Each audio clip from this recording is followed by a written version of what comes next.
Assalamualaikum warahmatullahi wabarakatuh.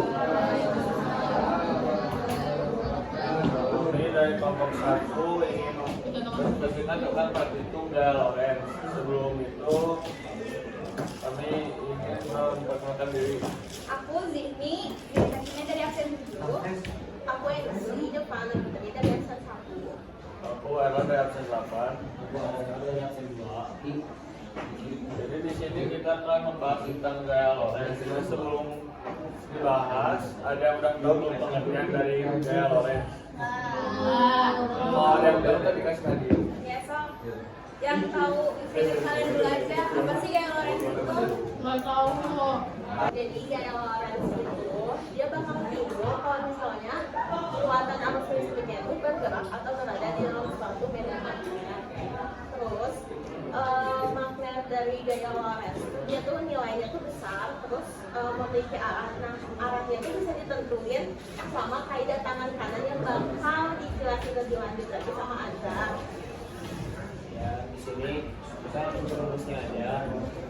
Jadi di rumusnya ini ada F itu sama dengan gaya Lorentz-nya, B itu sama dengan medan magnetnya, I itu sama dengan ampere-nya atau arus listriknya, L itu sama dengan panjang meternya.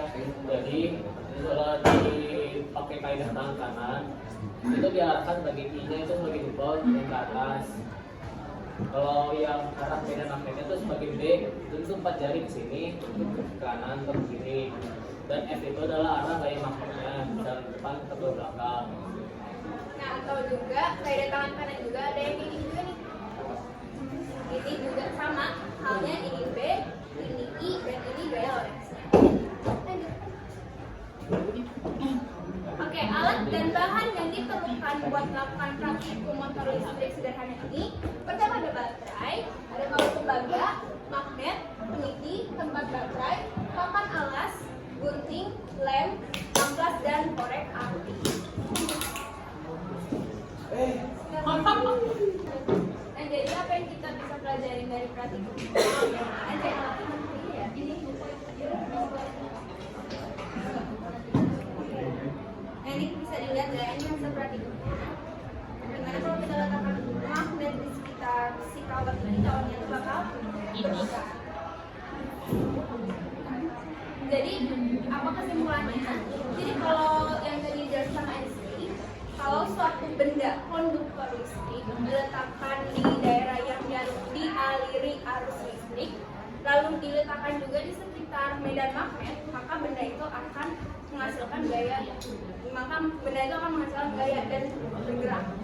Itu kesimpulan dari praktikumnya. Nah, terus apa aja peran-peran benda-benda ini? Pertama, si magnetnya ini sebagai yang memberi medan magnetnya, si baterainya ini sebagai sumber arus listriknya, peniti 2 ini sebagai penghantar arus listriknya ke kawat, dan kawatnya ini sebagai benda. Oke, lanjut.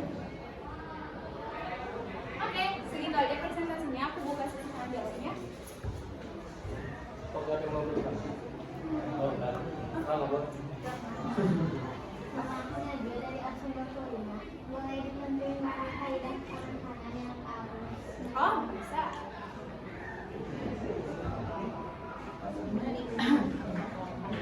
Baterainya kan kamu bisa lihat positifnya di sini. Ini negatifnya. Kalau arus listrik itu mengalir dari positif ke negatif atau negatif ke positif. Ya. Ini kawatnya kita anggap sebagai bendanya yang akan menghasilkan gaya Lorentz-nya. Di sini medan magnetnya. Bisa dilihat. Kalau pakai kaidah tangan kanan, arus listriknya berarti yang kemana? Ini positif ke negatif, berarti ke positif. Ya. Tadi itu apa? Buat arus. Jempol. Jempol berarti kayak gini. Terus medan magnetnya kemana nih? Ini ya. Nah, berarti hasilnya tapak samanya ngarah kemana? Oke deh, berputarnya ke arah atas. Tuh. Ada yang mau nanya lagi? Aku. Kalian pas waktu buat itu ada kayak kesalahan yang kalian lakukan gitu? Kayak apa nih yang bikin nggak bergerak si puparannya atau apa? banget. Ini sebenarnya pertanyaan aku tunggu ya. Aku juga berarti lupa tadi ngasih tahu evaluasi praktikumnya. Jadi beberapa kesalahan yang mungkin bisa terjadi. Pertama, magnetnya ini kekecilan, jadi kurang kuat untuk menghasilkan gaya Lorentz. Mungkin bisa, cuman nggak sekuat putaran yang dihasilkan tuh nggak kuat. Kedua, kalau tembaga ini kesalahan paling pentingnya lah. Jadi sebenarnya tadi harusnya dijelasin dulu. Si kawat ini setelah dililit dia harusnya dibakar dan diamplas. Nah, gunanya diamplas dan dibakar itu biar bagian ujung-ujung dari kawat tembaga ini bisa mengalirkan arus listrik yang di atas dari baterai ini dan ke pendingin. Nah, kesalahannya di mana? Salahnya itu pas di bagian ngamplasnya dan bakarnya itu biasanya nggak rata atau gagal di sana. Akhirnya ngamplasnya nggak sempurna, jadi dia muternya juga nggak maksimal. Nih contoh nih, padahal kalau mau muter pun juga kadang berhenti. Oke, ada lagi? Ada bikin apa tuh?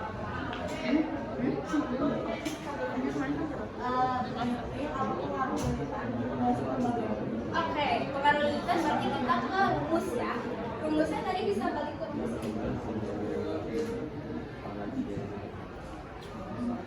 Nah, F, B, I, F. Sebenarnya kalau kita tuh ada tambahan tetanya ya. Kalau di kita belajarnya, F ini gaya, tadi B ini apa? Medan. I-nya ampere, L-nya itu panjang kawatnya. Lilitan ini aku juga di sini. Makin banyak lilitan, makin besar juga tegangan yang dihasilkan. Cuman catatannya butuh juga medan magnet yang lebih besar. Jadi makin kencang sih, cuman notes-nya sih Dia banyak ayam. pertama medan magnetnya harus makin kuat dan baterainya kalau kawatnya makin tebal sih lebih cepet apa aja, cuman emang lebih besar aja. Dari mana ya sih? Udah 3 pertanyaan, ada yang mau nanya lagi? Cukup? Oke. Mungkin segitu saja dari kelompok 1. Mohon maaf bila ada kesalahan. Assalamualaikum warahmatullahi wabarakatuh.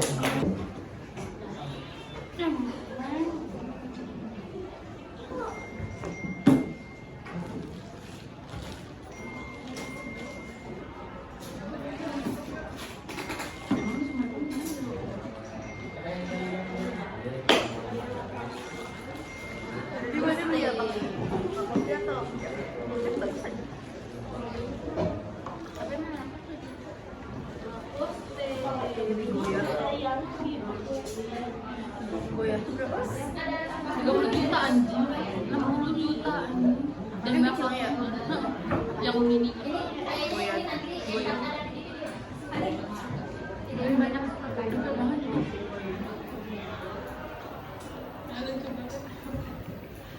Ada so expensive. Ya, itu tuh kayak mereka terbuat dari kulit apa? Nggak bingung. Ya, di sini yang ini aja. Udah mahal.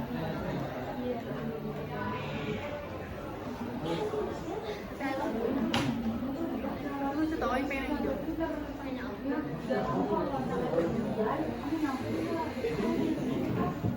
Sashi, tolong edit gak? Diselesain atau enggak aja nana deh. Habis meeting. Atau ayo yeay. Sini ini di N aja atau gimana? Enggak ada. Oh, alright. Ya, oh enggak deh guys.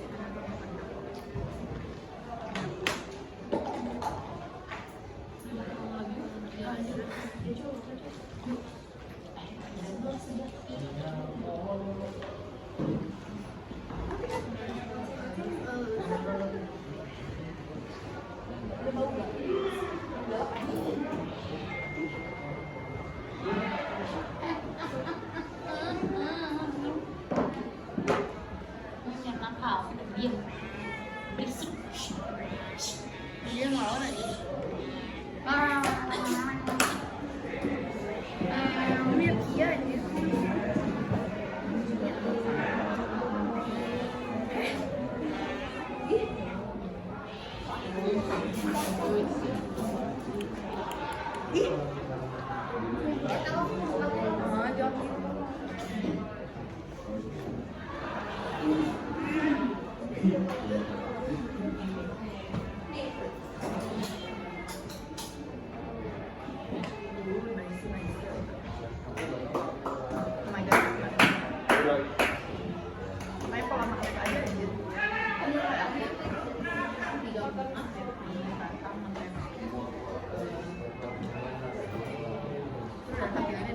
Bisa di.